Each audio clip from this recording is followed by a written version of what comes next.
할렐루야. 네. 아멘. 주의 사랑으로 환영하고 축복합니다. 오늘 이 복되고 귀하신 주님의 날에 주의 전에 달려 나오셔서 함께 그의 이름을 찬양하고 예배하시는 이 모든 분들의 발걸음이 참으로 복되고 아름답습니다. 오늘도 이 자리에 우리 주의 성령께서 미리 오셔서 우리들을 맞이하시고 예비하시고 기뻐하는 줄 믿습니다. 오늘 예배 가운데 주의 영으로 충만할 것입니다. 주의 성령이 우리를 머리부터 발끝까지 적셔주실 것입니다. 주님이 우리의 이름 한 사람 한 사람의 이름을 불러주실 것입니다.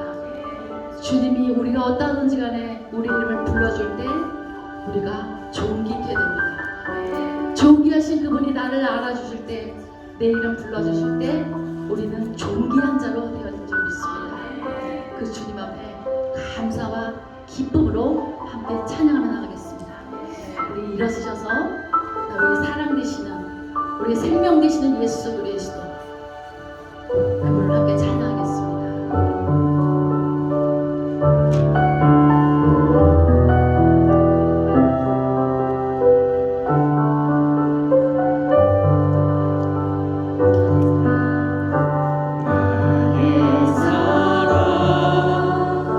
나의 예수님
기도하며 나아가겠습니다.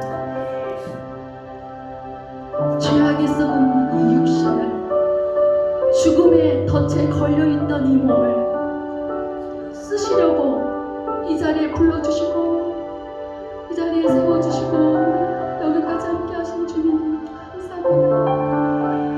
우리 머리부터 발끝까지 우리 몸에 주님의 손이 안 닿은 것이 없고 주님의 눈물이 안 덮인 것이 없습니다.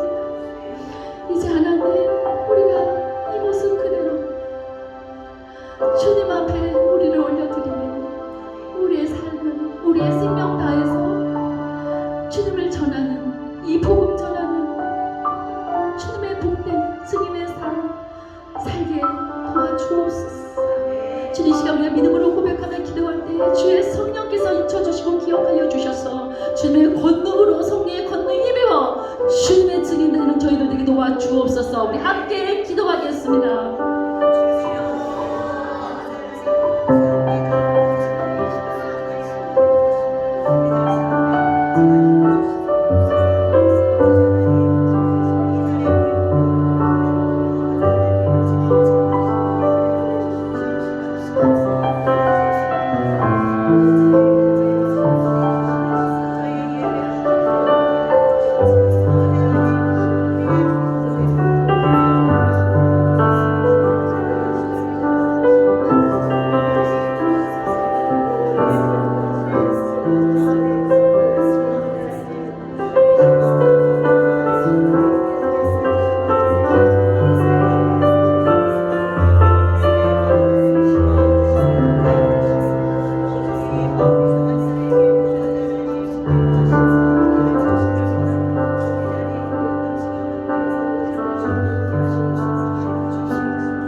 믿음을 지켰으니 이제 후로는 나를 위하여 의의 멸관이 예비되었으므로 주 곧 의로우신 재판자니 그날에 내게 주실 것이며 내게만이 아니라 주의 나타나심을 사모하는 모든 자에게도다. 살아도 주를 위해 죽어도 주를 위해 살아주리라. 난 주의 것 십자가의 능력 십자가의 소망 내 안에 있으나 다시는 못 살아도 주를 위해 죽어도 주를 위해 살아주리라. 난 주의 것 십자가의 능력 십자가의 소망 내 안에 있지만 사시는 것. 난 지극히 작은 자 죄인 중에게 손 무익한 날 부르셔서 간절한 기대와 소망 부끄럽지 않게 십자가 전대하셨네. 내 사랑 나의 십자가.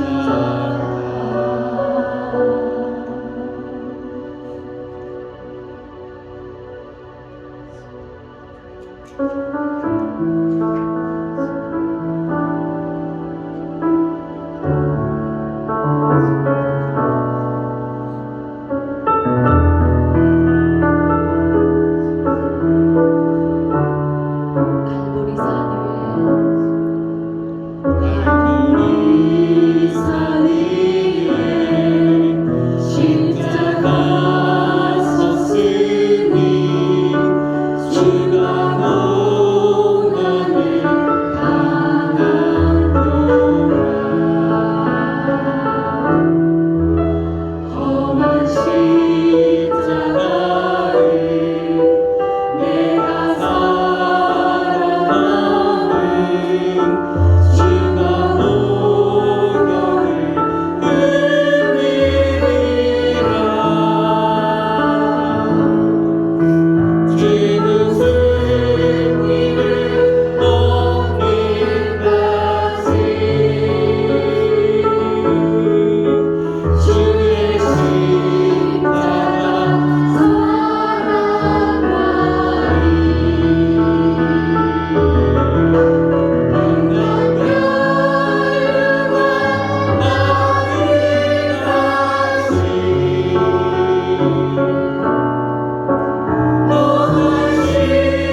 이는 성령을 잉태하사 성정녀 마리아에게 나시고 본디오 빌라도에게 고난을 받으사 십자가에 못 박혀 죽으시고 장사된 지 사흘 만에 죽은 자 가운데서 다시 살아나시며 하늘에 오르사 전능하신 하나님 우편에 앉아 계시다가 죄로서 산자와 죽은 자를 심판하러 오시리라. 성령을 믿사오며 거룩한 은혜와 성도가 서로 거듭하는 것과 죄를 사하여 주시는 것과 몸이 다시 사는 것과 영원히 사는 것을 믿사옵나이다.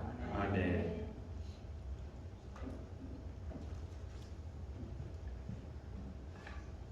여호와께서 집을 세우지 아니하시면 세우는 자의 수고가 헛되며 여호와께서 성을 지키지 아니하시면 하스푼에 깨어있음이 헛되더라. 너희가 일찍 일어나고 늦게 누우며 수고의 떡을 먹음이 헛되도다.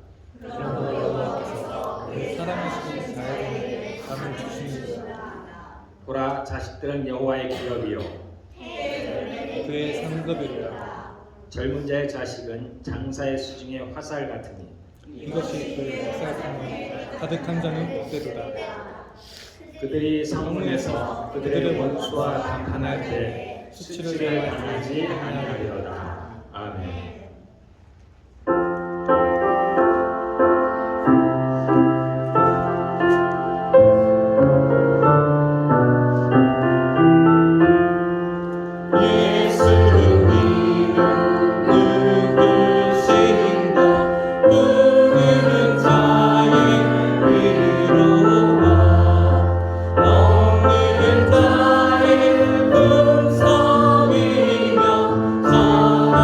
다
먼저 주미경 전사님 기도해 주시겠습니다.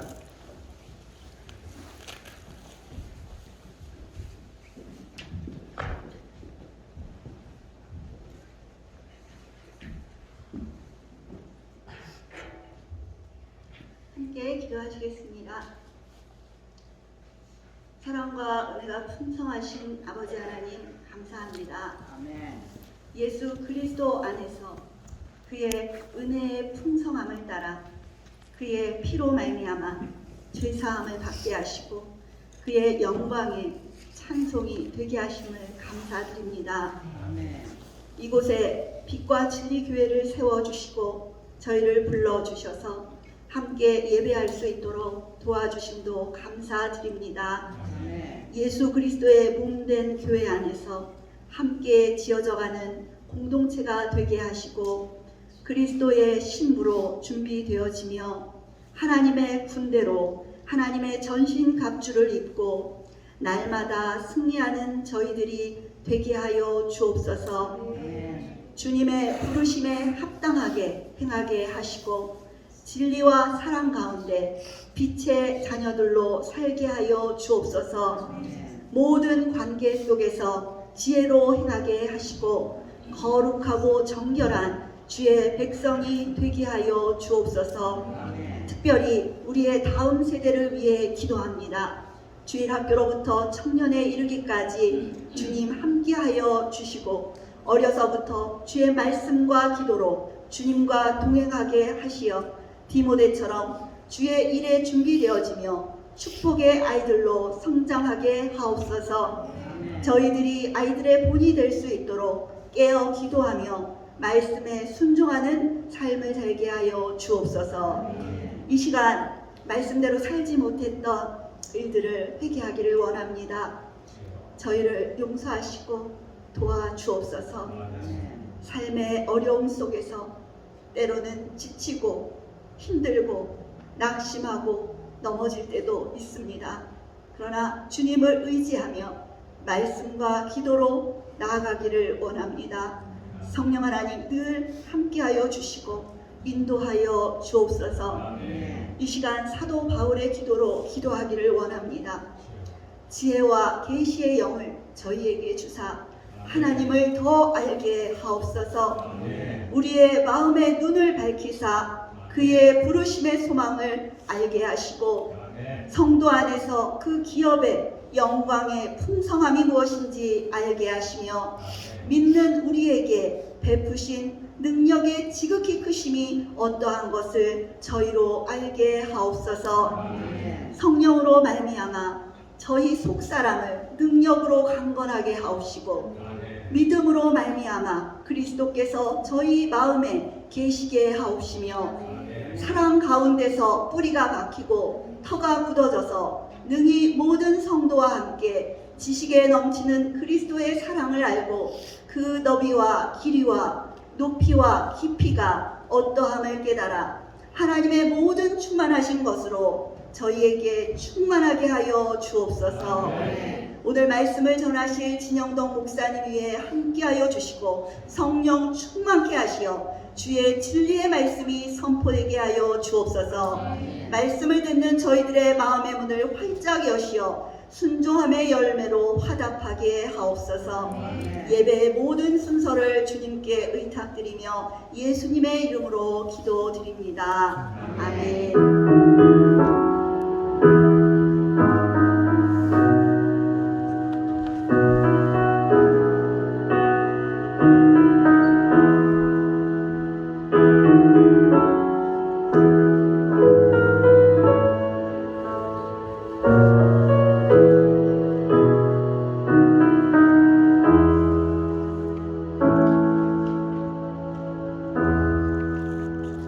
감사합니다. 우리 주보 잠깐 보겠습니다. 자, 오늘은 히브리서 1장 저희가 묵상하는 날입니다. 계속해서 묵상하시고요. 토요일 날 아침 저희 전도가 시간이 조금 변경되었습니다. 겨울도 오고 어쨌든 12시부터 1시 반까지 저희만 답에서 전도를 하고 있습니다. 오늘부터 저희가 시간이 조금 서머 타임이 해제됐다고 해야 되나요? 해제됐는지 시작하는지 모르겠습니다. 어쨌든 바뀌었어요. 그 다음에 내년도 저희가 이제 셀을 운영하려고 하는데요. 저도 사실은 기대 반 두려움 반입니다. 누가 하나님께서 정말 누구를 세우셔서 셀 가정으로 세우실지, 저는 그 셀이든 뭐 옥장이든 어떤 이름이든지 간에 저와 같은 한 사람의 목회자라고 생각을 해요. 그래서 어떤 누군가를 하나님께서 세우실지 저도 궁금하기도 하고, 그래서 제가 11월 달에는 각 가정별로 제가 상담을 하려고 합니다. 그래서 12월에 그리고 1월에는 이제 본격적으로 셀을 운영해 가려고 합니다. 여러분들 이 기간 동안에 많이 기도해 주시고, 또 그것에 헌신하고자 하는 마음이 있는 분들은 특별히 그렇게 하나님께 기도하며 준비하시기를 바라겠습니다. 예, 그리고 우리 청년들의 부흥을 위해서 함께 기도해 주시길 바라겠습니다. 같이 우리 기도하겠습니다. 아픈 분들은 자신의 아픈 부에 손을 얹으시고, 아픈 분을 생각하시면서 그 머리에 손을 얹으시고 기도하셔야 됩니다. 마음이 아픈 분들은 가슴에 손을 얹으시고, 머리에 뭔가 복잡한 것이 많은 분들, 고민이 많은 분들, 근심 걱정이 많은 분들은 그 머리에 손을 얹으시면 됩니다. 하나님은 사랑이십니다. 하나님은 거룩하십니다. 하나님은 의로우십니다. 하나님은 승리자이십니다. 하나님은 치유자이십니다. 하나님 주의 말씀에 의지하여서 병든 자에게 손을 얹었습니다. 하나님, 저희들의 손길을 통해서 성령의 기름 부음이 흘러서 병든 자를 낫게 하심을 감사합니다. 예수님의 이름으로 기도하였습니다. 아멘. 이 시간 우리 주일학교는 옮기시고요. 우리 말라기서를 한번 보겠습니다. 구약성경 마지막 책.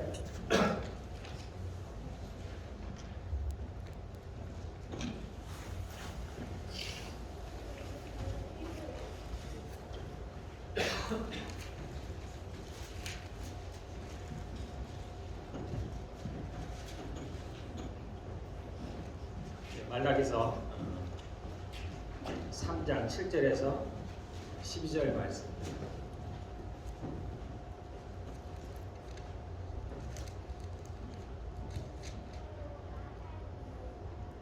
말라기서 구약성경 마지막 책입니다. 3장 7절에서 12절 말씀 우리 함께 읽겠습니다.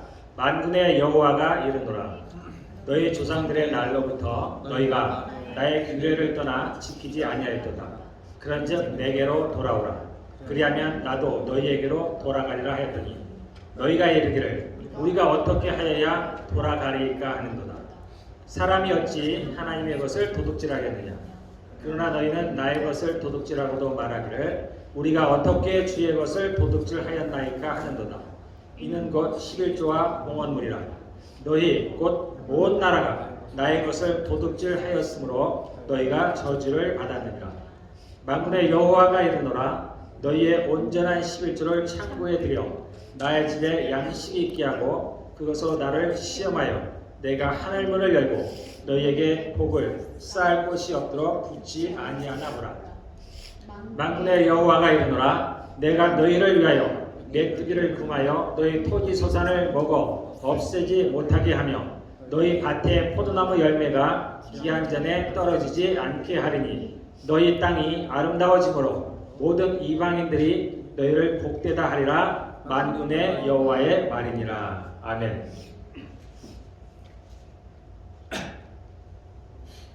말라기는 이제 구약의 마지막 책인데요. 언제 쓰여졌는지는 명확히가 않습니다. 기원전 예수님 오시기 전에 한 450년 전, 또는 어떤 분들은 한 500년 전.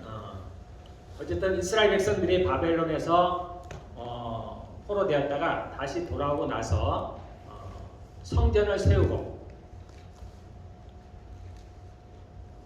그 다음에 성벽을 중축하고, 그리고 나서 이제 시간이 좀 흘렀어요. 그래서 말라기의 내용을 보면은 이미 이들에게는 성전이 다 완성이 되었습니다. 그런데 그 이후에 이들이 하나님께 온전하게 예배를 드리지 못하였습니다. 그래서 하나님께서는 이제 마지막으로 말라기 선지자를 통하여서 이들에게 경고의 말씀을 하고 있습니다. 그래서 말라기 1장 1절에 보면은 이 내용이 뭐냐면은 여호와께서 말라기를 통하여 이스라엘에게 말씀하신 경고라 합니다. 이 책의 내용이 그렇다는 얘기예요. 여호와 하나님께서 이 말라기 선자를 통해서 이스라엘 백성들에게 경고하시는 말씀이 말라기입니다. 그래서 이 말라기는 내용이 이스라엘 백성들과 이 하나님 간에 약간의 논쟁 비슷한 그러한 구조로 되어 있습니다. 첫 번째 보면은 뭐라고 되어 있냐면 예수님께서 하나님께서 이스라엘 백성들을 사랑하였다고 했는데 이스라엘 백성들이 뭐라고 질문을 하냐면 주께서 어떻게 우리를 사랑하였나이까? 라고 묻는 거예요. 그러면 이제 여호와 하나님께서 그들에게 대답을 하십니다. 이때 무슨 대답을 하셨냐면 야곱과 에서의 예를 들어서 설명을 하셨어요. 대답을 하였습니다. 에서는 야곱의 형이 아니냐? 이삭의 쌍둥이 아들이죠. 에서는 형입니다. 에서의 다른 이름은 에돔이라고 해요. 별명입니다. 그 동생이 야곱이에요. 그런데 하나님께서 뭐라고 말씀하시냐면 내가 에서가 형일지라도 나는 야곱을 더 사랑하였다고 했습니다. 왜 그런지는 우리는 잘 몰라요. 그런데 하나님께서 야곱을 사랑하였다는 겁니다. 이스라엘 백성들은 야곱의 자손이죠. 그래서 하나님께서 이 야곱의 자손인 이스라엘 백성들을 사랑하였다라고 얘기합니다.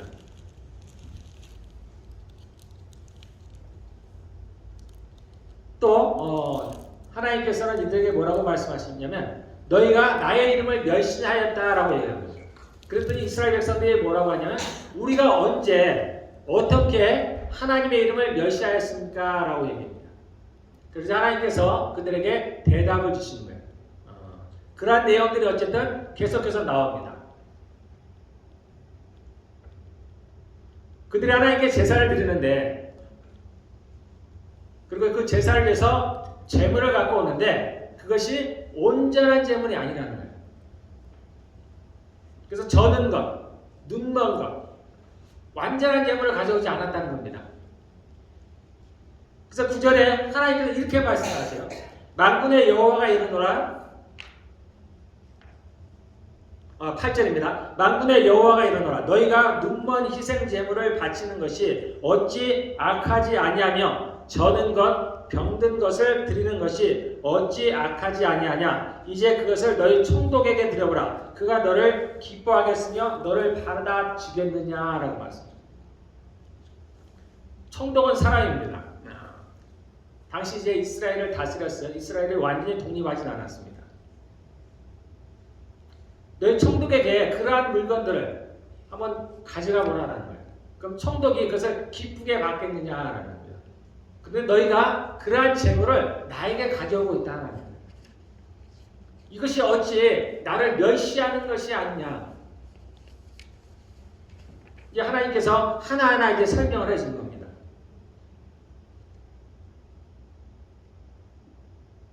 하나님의 말씀에 순종하지 못하는 것, 하나님을 멸시하는 것입니다. 그래서 결혼에 대한 이야기가 나오죠.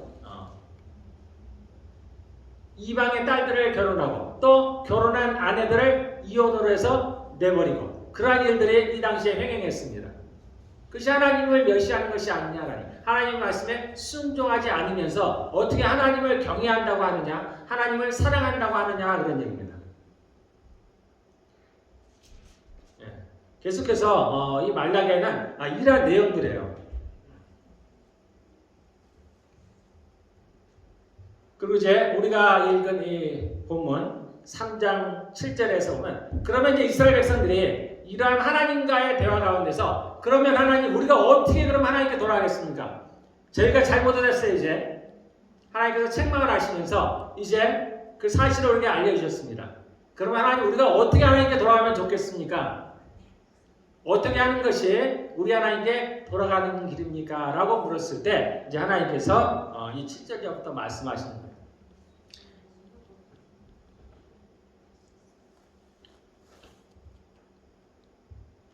너희가 이르기를 우리가 어떻게 하여야 돌아가리까 하는도다.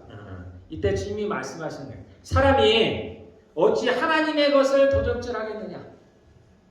11조에 대해서 얘기를 하는 겁니다. 봉헌물, 재물에 대해서 얘기를 하는 거예요. 지금으로 치면 이제 헌금에 대한 얘기입니다. 사람이 어찌 하나님의 것을 도둑질하겠느냐.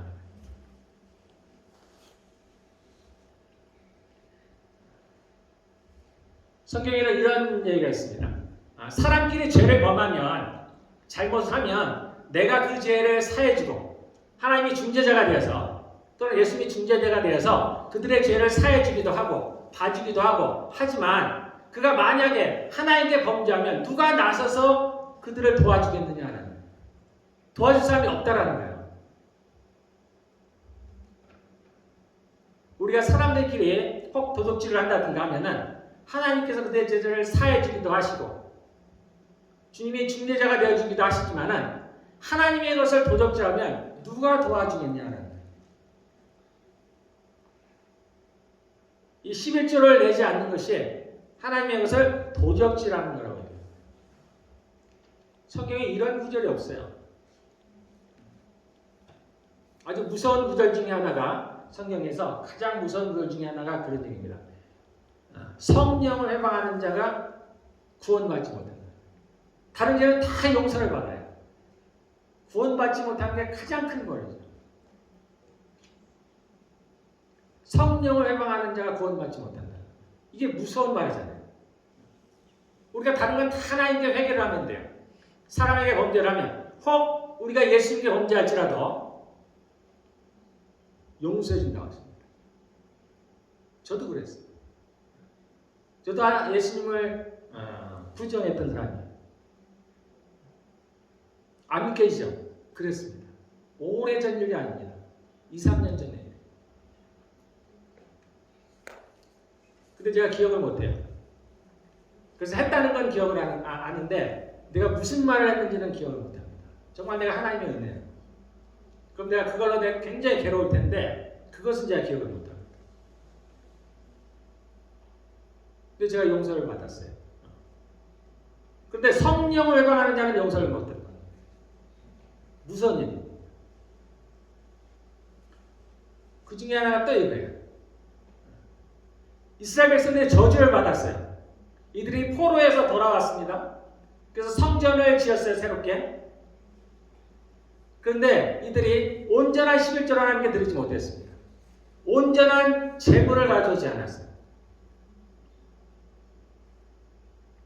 주님은 그것을 뭐라고 표현하시냐면 내 것을 도둑질했다라는 거예요.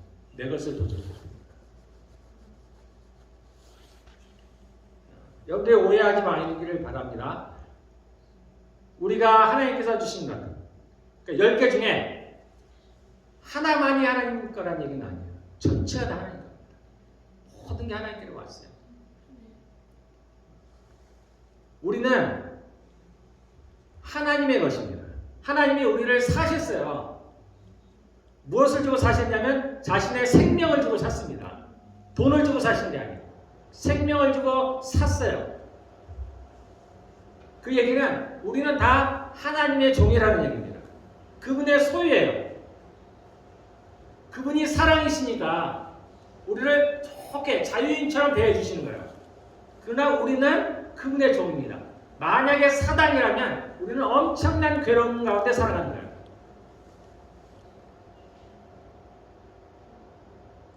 그래서 우리의 것이 없습니다. 종에게는 자기 재산이 없어요. 심지어 자기의 몸도 자기 것이 아닙니다. 하나님이 성경을 통해서 우리한테 좋게 표현하신 거예요. 부드러운 말씀으로 표현하신 겁니다.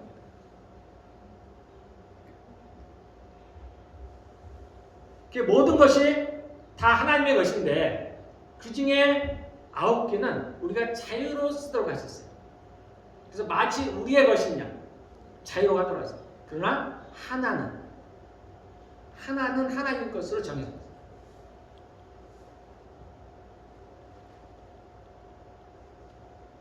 그래서 이 11조라는 것은 우리가 선택이 아닙니다. 내가 좀 여유가 있으니까 내가 좀 믿음이 좋으니까 나는 11조로 하고 내가 좀 그러지 못하니까 안 해도 된다. 그런 게 아닙니다. 이 땅에 사는 사람들은 예외 없이 다 세금을 내야 돼요. 그건 이 땅의 법이 그런 거예요. 그렇지 않으면 불법이 된다. 우리는 어디에 속했냐면 하나님 나라에 속한 사람이에요. 우리는 그 법에 따라요. 예수님이 말씀하시죠. 가이사의 것은 가이사에게, 하나님의 것은 하나님에게. 우리는 이 땅의 법도 지켜야 됩니다. 그래서 세금을 내야 돼요. 이 땅에 사는 동안은 세금을 내야 됩니다. 아니면 우리는 불법자가 되어버려요. 그에 합당한 벌을 받는다는 얘기예요. 불법이라는 얘기는. 뿐만 아니라 우리는 하나님 나라에 속한 사람들이라는 거예요. 그래서 우리는 세금도 내야 되고 11조도 내야 됩니다. 두 가지를 다 해야 됩니다. 우리는 하나님께 속한 사람입니다. 이 땅에 살지만 우리는 하나님 나라에 속한 백성입니다. 그래서 두 가지를 다 하는 거예요. 지금 이제 한국에는 그러한 논쟁들이 많습니다. 11조를 해야 되는지 말아야 되는지. 제가 그 논쟁에 대해서 뭐 변론할 생각은 전혀 없습니다. 따질 생각도 없고. 그냥 성경에 있는 것을 말할 뿐이에요. 11조에 대해서 처음 이제 하나님께서 우리에게 법으로 이스라엘 백성에게 준 것은 율법입니다. 너희 토지 소산, 그 당시는 농사를 지었죠. 그러니까 토지 소산의 11조. 양으로 치면 10마리 중에 한 마리. 그것을 11조로 바치라는 거예요. 그게 하나님께서 정하신 법입니다. 그래서 율법이라고 합니다. 그 이전에 11조가 처음으로 했던 사람은 누구냐면은 아브라함이에요. 아브라함이 롯이 이제 포로로 잡혀갔어요. 그래서 자기 조카 롯을 이제 구해오면서 그들을 물리치고 그들의 전리품들을 다 뺏어왔습니다. 그때 그를 맞이해준 사람이 누구냐면은 멜기세덱이라는 사람이에요. 하나님의 제사장입니다. 그래서 아브라함이 그 당시에는 율법이 주어지지 않았어요. 그럼에도 불구하고 그 아브라함이 멜기세덱에 11조를 드렸습니다. 저희가 취하는 것의 10분의 1을 그에게 드렸어요. 그리고 그것을 법으로 확정한 것이 이제 시내산에서 하나님께서 이스라엘 백성들에게 율법이라는 걸 주셨을 때 이제 명확하게 법으로 정해 놓으셨어요. 제가 늘 말씀드리지만은 이 성경은 법이에요. 법에 대한 이야기예요. 하나님께서 나중에 이제 저희를 심판하실 때가 옵니다. 모든 믿지 않는 사람들도 심판해요. 그때 무엇을 가지고 심판하시느냐? 이 이걸 가지고 심판을 하십니다. 이것을 아는 사람들에게는 이것을 가지고 심판합니다. 성경 어디에 시킨 거. 우리도 변론을 할 때 무엇을 가지고 하느냐? 성경을 가지고 합니다.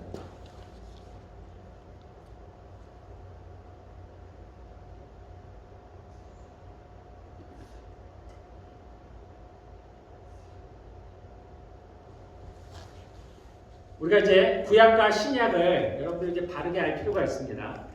애매하게 알고 있으면은 마치 구약은 옛 것이냐, 구라는 것이 옛 것이니까 이미 지나가 버린 것, 그래서 없어진 것들 또는 없어도 되는 것. 그래서 마치 율법은 폐기된 것이냐, 지키지 않아도 되는 것이냐, 희미하게 알고 있습니다. 그래서 우리가 이해 못하는 것들이 많죠. 어떤 것들은 지켜야 되는 것 같고. 십계명 같은 거 우리가 지금도 지켜야 될 것 같고 또 어떤 것들은 지키지 않아도 될 것 같고 그 경계가 애매하죠. 11조도 마찬가지죠. 누군가는 그렇게 생각합니다. 율법이 폐기되었으니까 예수님께서 말씀하셨잖아요. 내가 율법을 폐하러 왔다. 또 어떤 곳에서는 율법을 폐하러 온 것이 아니다. 이러한 얘기들이 있습니다. 그러므로 그것을 우리가 스스로가 확정하지 않으면 애매해요. 그래서 자기 좋은 대로 해석을 하는 겁니다. 그래서 내가 이것은 지키고 저것은 안 지키고. 그래서 우리가 이 구약과 신약에 대해서 이런 또는 율법에 대해서 조금은 우리가 알아야 될 필요가 있어요. 주님이 말씀하시기를 나는 율법을 폐하러 온 것이 아니라 완성하러 왔다고 분명히 말씀하죠. 그리고 천지는 없어지겠으나 율법의 1.1획은 없어지지 않는다. 다 이룬다라고 말씀하셨어요. 그렇게 말씀하신 예수님이 심판자입니다. 그분이 왕이세요. 나중에 그분이 심판을 하십니다. 그러니까 자신의 말씀에 어긋나게 할 수가 없어요. 그래서 그분은 율법을 폐하지 않는다는 거예요. 다 이루어진다는 겁니다. 바뀐 것들이 있는 거예요. 그 중에 가장 큰 게 뭐냐면 구원의 방법입니다. 가장 중요한 거예요. 과거에는 율법을 잘 지켜야 됩니다. 그래서 너희가 이 율법을 지키면 산다라고 말씀하셨어요. 율법을 완전하게 지키면 산다라는 겁니다. 그런데 아무도 율법을 지킬 수가 없어요. 그래서 예수님이 오신 겁니다. 그래서 이 법을 바꿔버렸어요. 구원을 얻는 방법을 바꿔버렸어요. 이제는 너희가 예수님을 믿으면 산다는 거예요. 하나님이 우리를 사랑하셔서 우리는 도대체 율법을 지킬 수 없기 때문에 하나님께서 새로운 길을 만들어 놓으셨어요. 내가 대신 너희를 대신해서 벌을 받을 테니까 너희가 나를 믿기만 하면 산다라는 겁니다. 그래서 요것만을 떼어서 뭐라고 얘기하냐면 새 언약이라는 거예요. 새 언약. 예레미야에 나온 대로 이미 구약에 새 언약에 대해서 말씀을 해놓으셨어요. 내가 다시는 너희 죄를 기억지 아니하리라 라는 겁니다.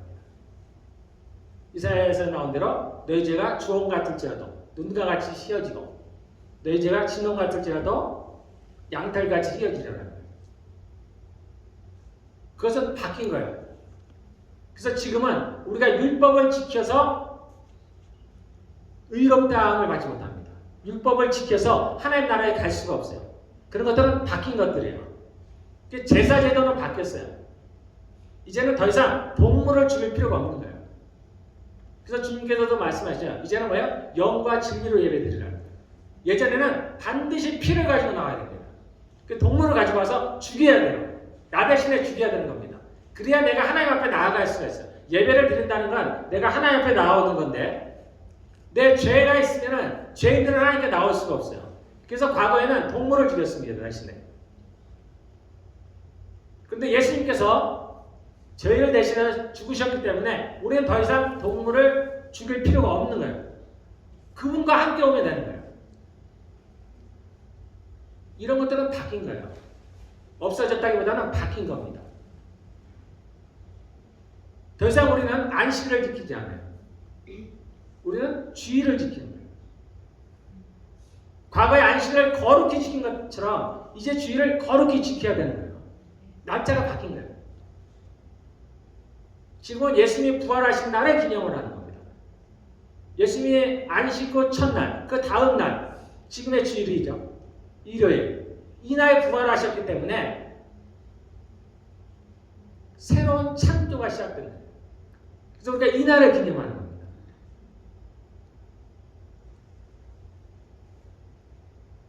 그러나 과거 이스라엘 백성들의 안식일을 거룩히 지킨 것처럼 우리가 지금도 주일을 거룩히 지켜야 됩니다.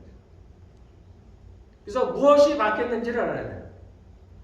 그 외에 십계명에 나온 것처럼 하나님을 사랑하고 이웃을 사랑하는 건 바뀌지 않는 거예요. 과거에 무엇을 먹으면 되고 먹으면 안 되고 어떻게 하면 깨끗이 되고 하는 것들은 사라져버렸어요. 이제는. 그거는 다 뭐냐면 육체에 관한 거예요. 육체에 관한 거예요. 그것은 우리에게 더 이상 의미가 없어요. 그 예수님께서 뭐라고 말씀하셨어요? 먹는 것이 우리를 더럽히지 않는다고 했습니다. 감사함으로 먹으면 다 좋다는 거예요. 과거에는 오징어 못 먹었습니다. 근데 지금은 상관이 없는 거예요.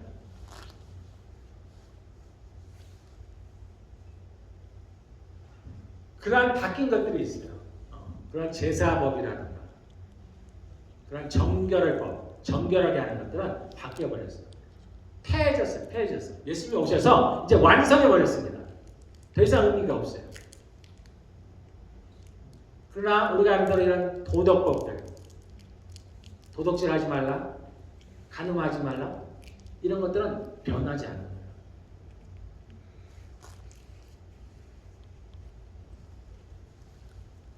죄의 삭은 사망입니다.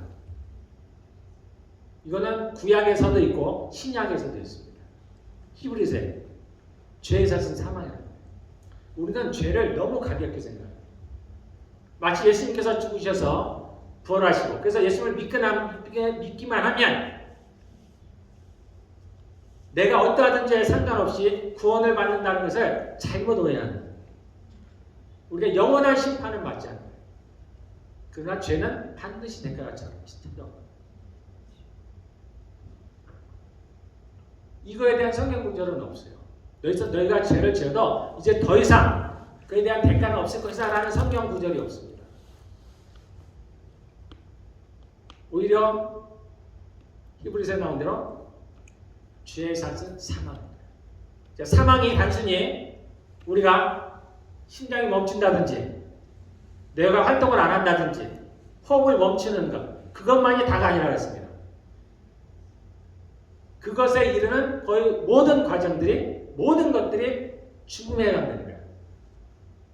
그 반대는 생명인 겁니다. 건강이 생명인 거예요. 그러면 질병은 죽음이 되는 거예요. 우리의 기쁨이 생명이라면 그와 반대되는 것들은 죽음인 거예요.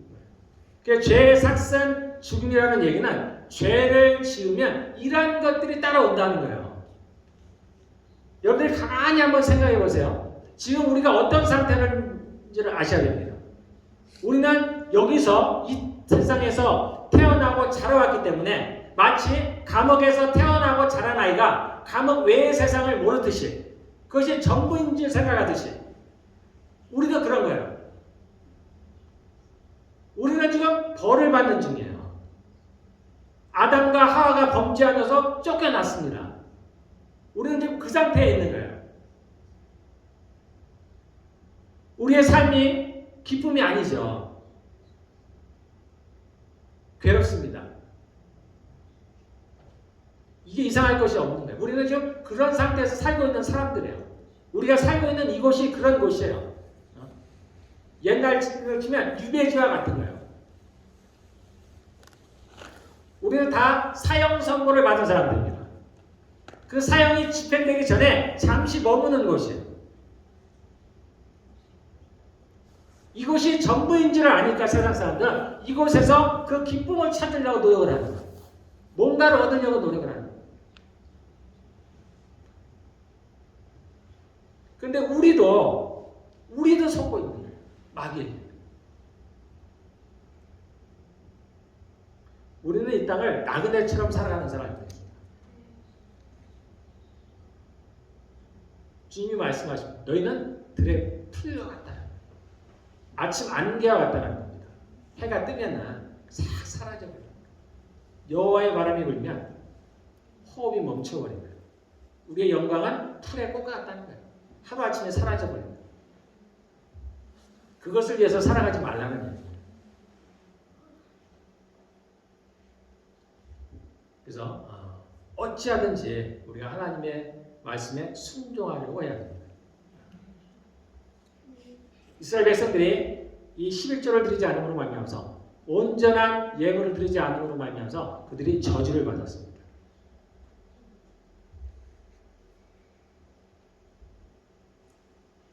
우리에게 오는 많은 고통들은 죄의 결과입니다.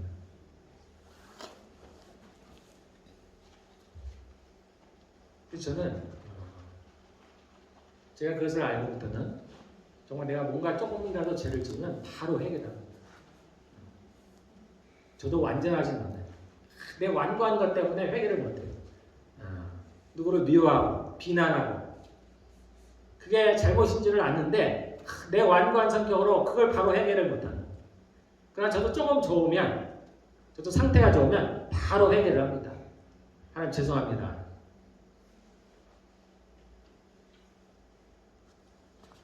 죄는 죄진 사람들을 따라갑니다. 따라가요. 우리는 피할 수가 없어요. 죄는 반드시 죄진 사람들을 찾아가요. 벗어날 수가 없습니다. 해결하는 유일한 방법은 죽는 방법뿐이 없어요. 죽으면 됩니다. 또 하나 방법을 하나님께 주신 게 우리에게 주신 게 회개하면 됩니다. 그래서 주님은 우리에게 그렇게 말씀하신 거예요. 너희가 너희 죄를 자백하면 우리가 우리 죄를 자백하면 그는 미쁘시고 의로우사 우리 죄를 사하시고 우리가 하는 대로 마지막 만찬 때 주님께서 제자들의 발을 씻기는 장면을 잘 생각해 보시기 바랍니다. 왜 굳이 하나님께서 이 퍼포먼스를 이것을 행하셨을까? 이것을 통해서 우리에게 무엇을 알려주고자 하신 것입니다. 만약에 우리가 죄를 지어도 아무런 대가가 없다면 마음대로 살아. 그럼 우리는 우리에게 불행이 없어요. 죄의 결과가 따라오지 않는다면 우리에게 고통이 없습니다. 우리는 즐겁게 살아갈 수가 있어요. 근데 실제 그렇지 않죠. 그것은 우리의 죄로 인한 결과들이에요. 그 죄를 가볍게 생각하지 마시기 바랍니다. 그래서 매일같이 해결해야 돼요. 하루를 돌아봐야 됩니다. 내가 오늘 하루를 어떻게 살았는가. 그래서 마치 손발을 씻듯이 자신을 정결하게 그런 가운데 우리가 정말 예수님의 모습을 닮아가는 거예요. 그러면 우리 안에 평강이 옵니다. 평강. 세상에 줄 수 없는 그러한 기쁨들이 와요. 세상의 기쁨에 도취된 사람들은 그것만이 전부인 줄 아는 자가 도대체 평강이 뭐가 즐거울까? 왠지 밋밋한 것 같아요.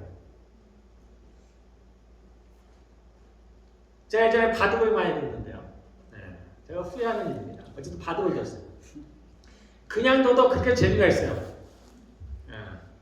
얼마나 재밌는지 모릅니다. 뭐 아무 걸 걸지 않아도 재미가 있어요.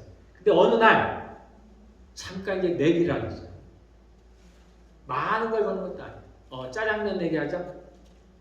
조금 더 가면 우리 한 판 이기는데 1,000원씩 주는 걸로 하면 어떨까요? 아무것도 아니에요. 그런데 그거를 시작하면서 제게 기쁨이 사라져요. 과거에는 아무것들 걸지 않아도 그 즐거웠던 것들이 싹 사라져버려요. 그래서 이제 뭔가를 내기를 안 하면은 그 쾌감이 없어져 버려요. 점차 악으로 빠져들어요. 하나님의 평강을 한번 맛본 사람들은 그것이 얼마나 좋은지를 압니다. 저는 평강을 잃어버렸던 사람이에요. 그때 내가 가장 구하는 것은 하나님의 평강이다. 정말 내 평강이 있었습니다. 이 불안감, 두려움, 얼마나 나를 괴롭혔는지 벗어날 길이 없어. 내게 누군가가 말을 하는데 너무나 고통스러워. 피할 수가 없어요. 멀리서 나를 다 보듯이 도망갈 길이 없어. 내게 평강이 있었습니다. 내가 어떻게 하면 여기서 벗어날 수 있을까? 벗어날 길이 없어.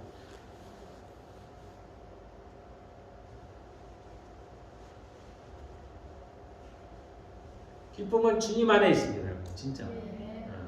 그분 안에 기쁨이 있어요. 그 앞에 충만한 기쁨. 그의 오른편에 영원하신 즐거움.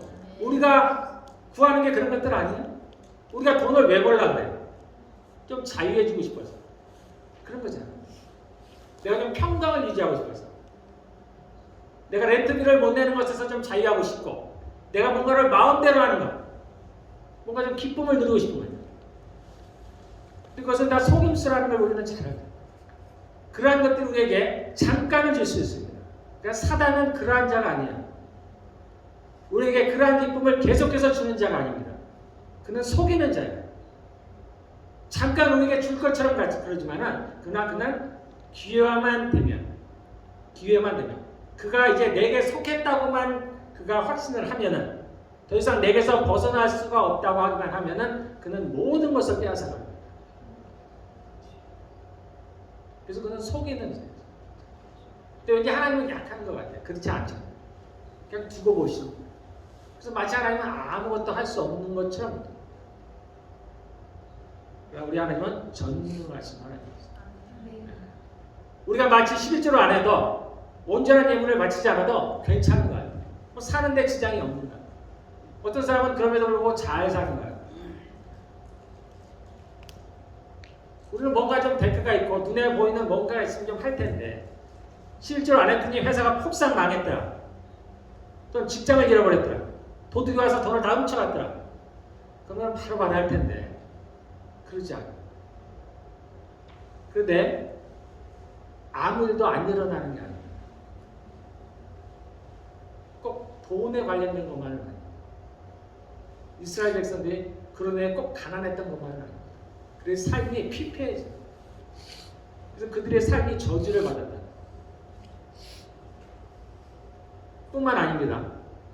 이 땅에서의 삶이 전부가 아니에요. 예수님께서 말씀하시기를 그 성전에서 어떤 과부가 헌금을 하죠. 두레병. 우리 지금으로 시세로 따지면 2,000원 정도 된다고 하는데 정말 아무 가치가 없는 것처럼 보입니다. 근데 예수님께서 뭐라고 말씀하시냐면 저가 모든 사람보다 가장 많이 바쳤다고 얘기합니다. 그러면서 말씀하시기를 저의 전부를 바쳤다고 얘기를 해요. 그럴 때 여러분들은 그런 생각이 아니죠. 그런데 쏘가 되잖아요. 그런데 어찌 됐는데요? 갚았는데. 그 뒤에 저가 그렇게 자신의 전부를 바쳤는데 하나님, 저가 그럼 그 뒤에 부자가 됐습니까? 아니면 하나님 저에게 하나님께서 많은 돈을 주셨습니까? 도대체 뭐가 좋다는 거죠? 많이 바쳤는데. 우리는 그런 생각을 하죠. 예수님이 칭찬을 하셨는데 모든 사람보다 많이 바쳤다고 하는데 그 결과가 뭘까요? 우리 눈에 보이는 게 없는 것처럼 보입니다. 그러니까 우리가 못하는 거예요. 그런데 이 땅이 끝이 아니에요.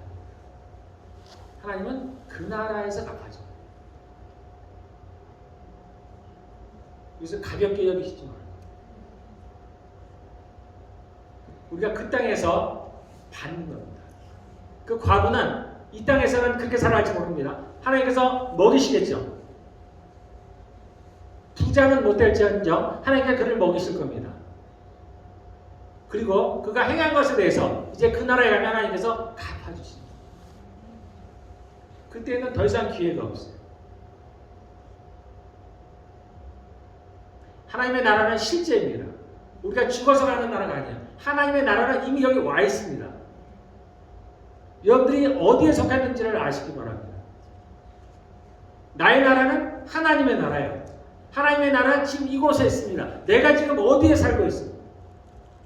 내가 하나님 나라에 살고 있으면 그 하나님 나라의 법에 따라야 되는 거예요. 그렇지 않으면 불법이 되는 거예요. 불법은 반드시 대가를 치르게 됩니다. 하나님의 나라는 서로 사랑하라는 거예요. 그럼 사랑해야 되는 거예요. 뭐 사랑해도 되고 아닌 거예요. 사랑을 안 하면 불법이 되는 거예요. 불법은 대가를 치르게 되었습니다. 그래서 주님이 말씀하시잖아요. 사랑으로 행하지 않는 모든 것이 죄랍니다. 하나님의 나라는 믿음의 나라입니다. 믿음으로 행하지 않는 모든 것이 죄랍니다. 우리가 이 땅에 사는 동안에 이 땅을 좀 사랑하면 어떻습니까? 근데 주님이 말씀하시길 너희가 이 세상을 사랑하면 나와 원수가 된다는 거예요. 이 땅을 사랑하지 말라는 겁니다. 우리가 비록 이 땅에서 살아가지만 이 땅을 사랑하지 말라는 거예요.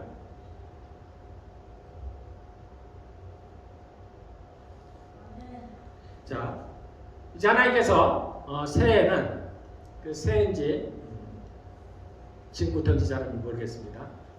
우리 교회에 하나님께서 재물을 부으시려고 해요. 자, 옆에 듣기 좋으시죠? 그다음에 우선 양날의 검과 같습니다.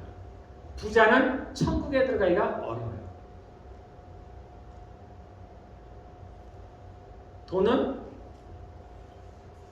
모든 악의 뿌리가 된다. 돈을 사랑함이 일만하게 뿌리가 된다. 이 땅을 살아가는 데서 가장 필요한 게 우리가 뭐라고 생각해요? 돈이라고 생각하잖아요. 돈이 없으면 아무것도 못한다고 생각합니다. 실제로 그렇죠. 그래서 예수님은 뭐라고 말씀하시냐면 하나님과 재물을 겸하여 섬길 수 없다는 거예요. 그래서 사람들은 돈을 사랑하고 사람들은 재물을 섬긴다는 거예요. 그런데 반면에 이 재물은 또한 축복이기도 합니다. 그 재물 자체가 죄는 아닌 거예요.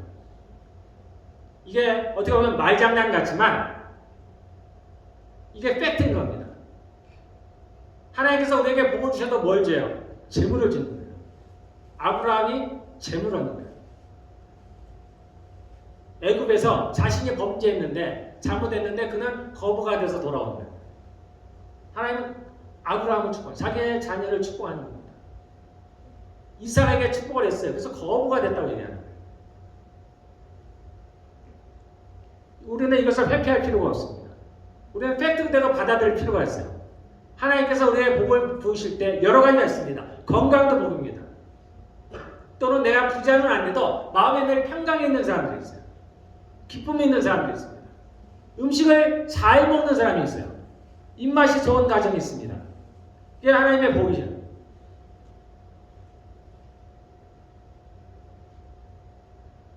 근데 특별히 이 재물은 반대가 될 수 있어요. 그래서 우리가 이 재물을 통하여서 돈을 통하여서 우리가 하나님과 멀어진다든지 그것을 버느라고 바빠서 우리가 정말 주의를 지키지 못한다든지 내가 하나님의 일에 힘쓸 시간이 없다든지 그로 말미암아 내가 세상을 사랑하게 된다든지 그러한 일들이 벌어진다면 저는 여러분들이 가난하게 되기를 바랍니다. 그것은 돈은 저주가 됩니다.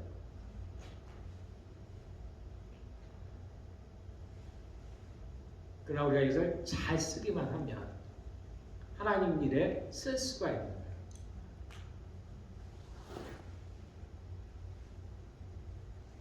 그래서 하나님께서 우리에게 축복을 재물을 부어주시는 것만큼 중요한 것은 우리가 그것을 어떻게 사용하느냐라는 겁니다. 재물은 그냥 내 것이 아니라고 생각하면 됩니다. 하나님이 내게 맡겨주셨다 생각하면 됩니다. 내 것이 아니에요. 가정이 아닙니다. 내 것이 아닙니다. 내게 무언가를 주셨다면 그것이 돈이든 또는 재능이든 지혜든 주를 위해서 사용하면 돼요. 그러면 우리가 성경에 이른 대로 우리가 썩을 것으로 심고 썩지 않을 것으로 거둔다는 말이 이루어지는 겁니다. 돈은 이 땅에서 썩어지는 것들 하늘나라에서는 전혀 필요가 없습니다. 그러나 이것을 우리가 주를 위해서 심을 때 우리가 그 나라에서 썩지 않을 것을 받는 겁니다. 우리 육체는 흙으로 돌아가요. 썩을 것들입니다. 그러나 우리가 이 육체를 가지고 주를 위해서 힘쓸 때 그 나라에서 썩지 않을 영원한 것으로 우리가 보상을 받는다는 겁니다. 우리가 그렇게 한번 살아갔으면 좋겠습니다. 여러분들이 진심으로 하나님을 사랑했으면 좋겠어요. 그분은 살아계십니다. 정말 그분은 살아계세요.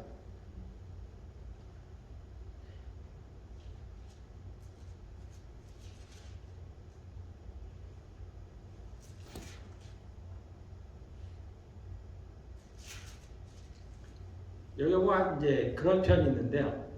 1장 10절에 보면 제가 읽어볼게요. 만군의 여호와가 이르노라 너희가 내 제단 위에 헛되이 불사르지 못하게 하기 위하여 너희 중에 성전문을 닫을 자가 있었으면 좋겠도다 라는 표현이 있어요. 이런 표현을 볼 때마다 저는 이제 그런 생각이 들어요. 하나님이 성전문을 닫으시면 되지. 그 성전을 폐하시면 되지. 아직 하나님께서 그러한 능력이 없으시냐?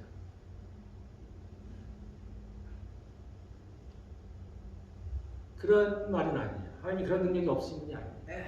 이 말은 반대요. 너희가 제사를 잘 드렸으면 좋겠다는 거예요. 우리는 누군가가 미울 때 저 사람이 없어졌으면 좋겠다라는 거예요. 저 사람이 뭔가 좀 잘못됐으면 좋겠다. 우리는 원래 사랑이 없습니다. 근데 하나님은 그런 자들도 두고 보십니다. 돌아오기를 원하십니다. 지금은 은혜 받을 만한 때예요. 지금은 은혜의 때입니다. 지금 돌아와야 돼요. 여러분들 지금까지 11조를 떼먹었다면 하나님께 드려야 될 예물을 드리지 못했다면 이제 돌이키셔야 돼요. 회개하시오.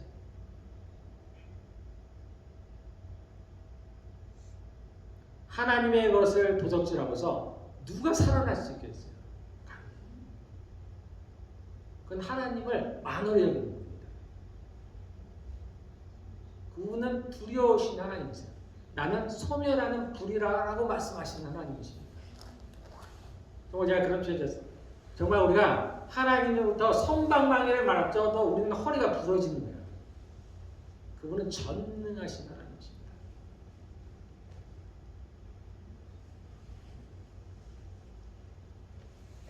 우리 주의 말씀에 순종하시기를 바랍니다.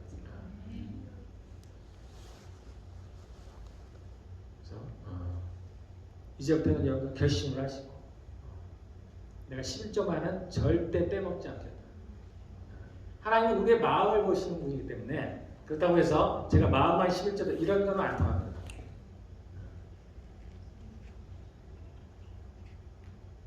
실제로 행해야 돼요.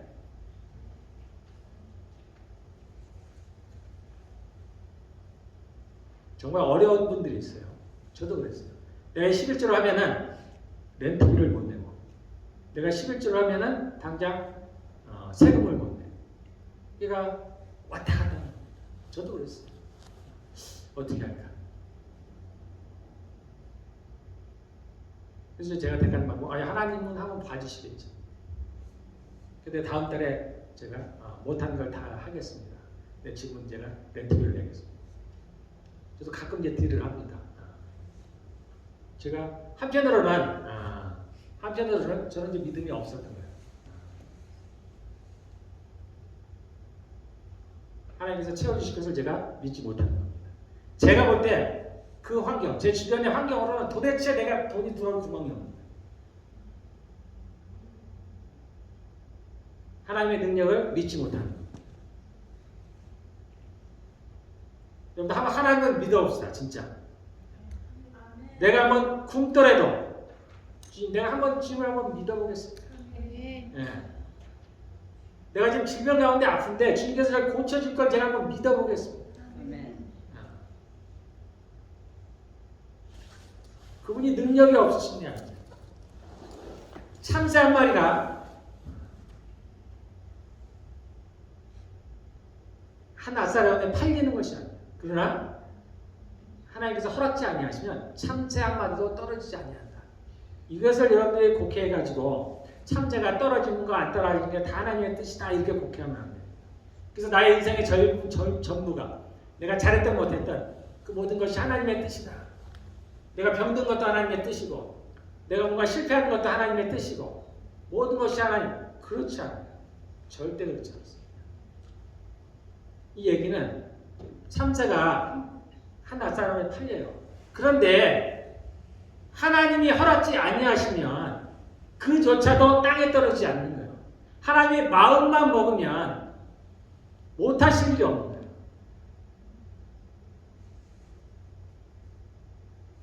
나에게 아무런 재능이 없고 내가 돈을 벌 아무런 능력이 없어도 내 주변에 나를 도울 아무도 없어도 하나님이 나에게 재물을 부어주시기로 마음을 먹으면 그것을 막을 자가 없어요. 그걸 막을 자가 없어요. 반대요. 반대도 있습니다. 내가 볼 때 나의 능력이 충만하고 내가 가진 것이 많고 내 주변에 나의 편이 많고 나의 가문이 좋고 그래도 하나님이 저를 막으시면 저는 순식간에 막입니다. 하나님은 전능하신 하나님이십니다. 한번 그분을 감동시켜봐요. 이 11조를 내면은 주님이 여기 약속을 하시기를 뭐라고 약속했냐? 내가 그 당시에는 농사를 지었기 때문입니다. 지금 우리가 지금대로 해석을 하면 돼요. 메뚜기를 금해서 토지의 소산을 농사를 망치게 하지 못하겠고 포도의 열매가 익기도 전에 떨어지는 일이 없도록 하겠다. 반대로 얘기하면 너희가 나의 11조를 떼어먹으면 메뚜기를 보내서 너희의 토지 소산을 다 먹겠고 우리가 오해하지 마시기 바랍니다. 하나님께서 마치 그러한 일들을 하시는 것처럼 하지 마세요.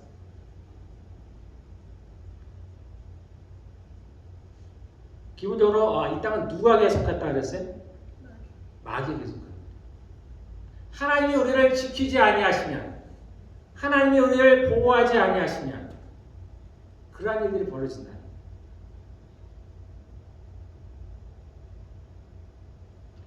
그래서 너희가 나의 창고에 너희가 쌓아놓으면 내가 너희를 지켜주겠다는 거예요.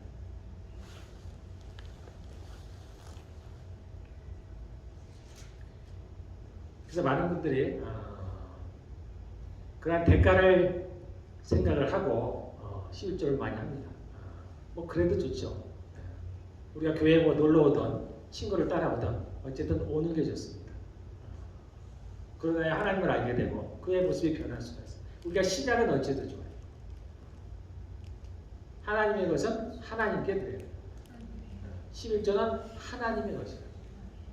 떼먹지 말라는 겁니다. 더 좋은 건 그분을 경외함으로 그의 말씀을 순종하는 거예요. 그분은 우리의 왕이세요. 그분은 우리의 왕입니다. 그분이 바치라면 바칩니다.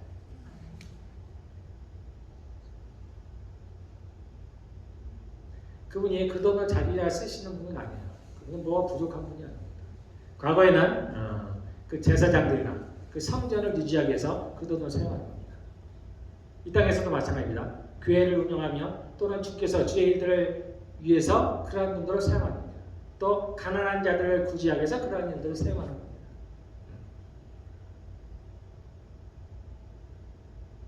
이것을 반대하는 목사님들이 있어요. 구약은 철폐됐고 그래서 율법은 철폐됐고 그래서 11조는 더 이상 안 해도 된다 하는 분이 있습니다. 근데 이게 잠깐 모순이에요. 모순. 그렇게 주장하는 목사님들이 모순입니다. 그러면 자신의 교회는 뭘로 운영이 된다? 자신은 누구로부터 월급을 받는다? 말이 안 되는 거예요. 그러면 다른 방법, 즉 뭐 신방을 하든 다른 방법으로 받는다는 얘기예요. 또는 그분들이 주장하는 것 중에 하나는 11조는 최소라는 거예요. 더하라는 거예요. 그러니까 가만히 그렇게 반대를 주장하시는 분들도 가만히 들어오면 결과로는 헌금을 많이 하는 거예요. 그게 말이 안 와요. 이 유럽의 많은 교회들이 이로써 망설였어요. 교회에 돈이 없어요. 교회가 다 팔려나갑니다. 교회를 유지해 나갈 수가 없어요. 이 성직자들의 생활비를 낼 수가 없어요. 그래서 지금 한국에서 이 11조를 안 내는 또는 이것이 폐기됐다고 얘기하는 그러한 것 때문에 큰 위기입니다.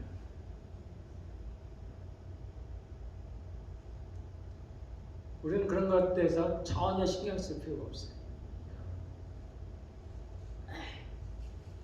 여러분들이 그거에 대해서 잘 모르시면 그냥 우리가 주님을 생각하면서 하면 됩니다. 그리고 우리 안에 성령이 계시니까 우리가 나름대로 분별력이 있어요. 여러분들 11조 꼭 하시고 헌금도 많이 하시고 하나님께 많이 드리시기를 바랍니다. 그리고 그냥 이 땅에서 좀 어렵게 살아도 마치 하나님께서 안 갚아주시는 것 같지만 그러나 우리는 그 나라에 가서 반드시 받습니다. 하나님은 계산하는데 천재예요. 천재. 잊어버리는 일이 없습니다. 우리가 그런 관념 가끔 듣잖아요. 수십 년이 지나서 너 과거에 이렇게 얘기하지 않았니? 그래서 기억해내시는 하나님. 너가 그때 나에게 이렇게 하지 않았니? 그래서 내가 너에게 이렇게 갚아준다는 하나님께서 내가 또는 여러분이 하는 어떤 거에 대해서 선에 대해서 잊어버릴까 생각하지 마시고 그래서 어떤 선지자는 꼭 끝에 그 얘기를 하나님 내가 한 선한 것들을 기억해 주시기 바랍니다. 여러분들 혹시나 미심 적으면 하나님께 말씀하시면 돼요. 하나님 내가 오늘 헌금한 것을 꼭 기억해 주시기 바랍니다.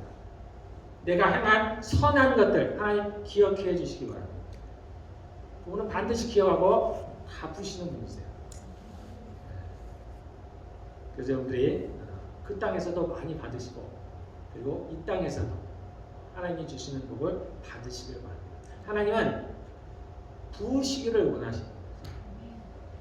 그분은 너무나 많아요. 붓기를 원하시는 겁니다. 그런데 그냥은 못해요. 하나님도.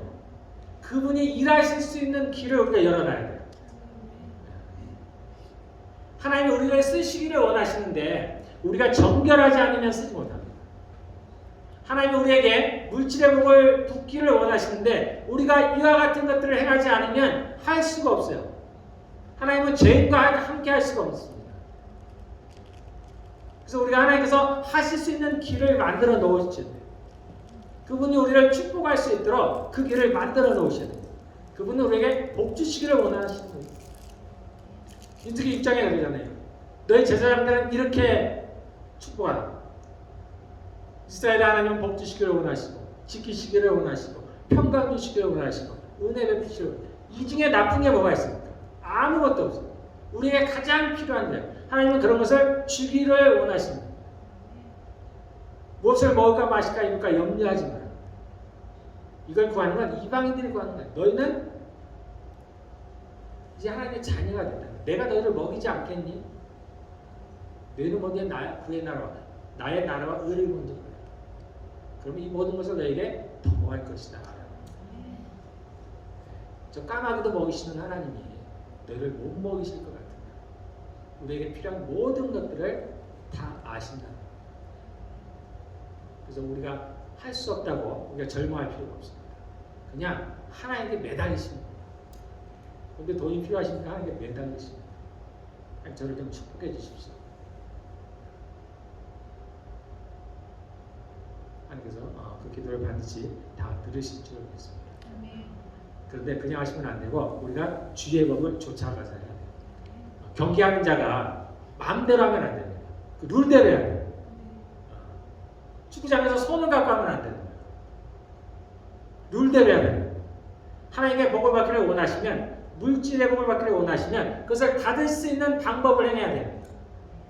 그래야 주님도 합당하게 하나님은 합법적인 걸 굉장히 좋아하셔요.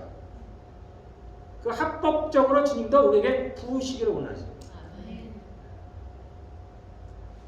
다 같이 기도하겠습니다.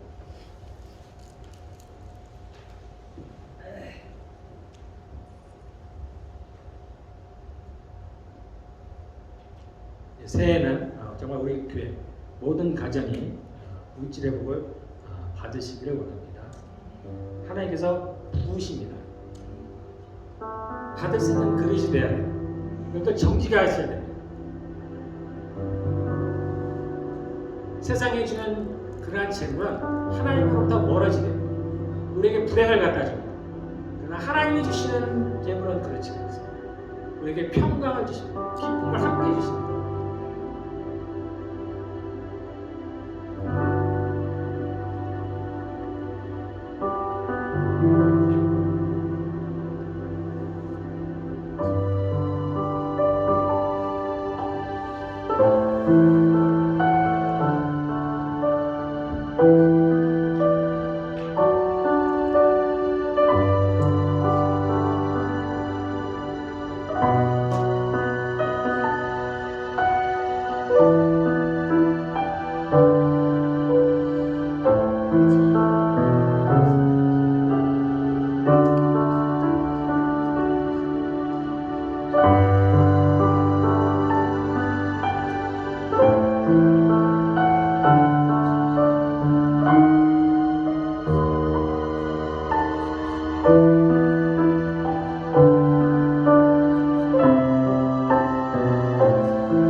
모습으로서 예비하는 그리고 calvary 빛과 진리교회에 속한 모든 성도들 가운데 함께 있을지어다.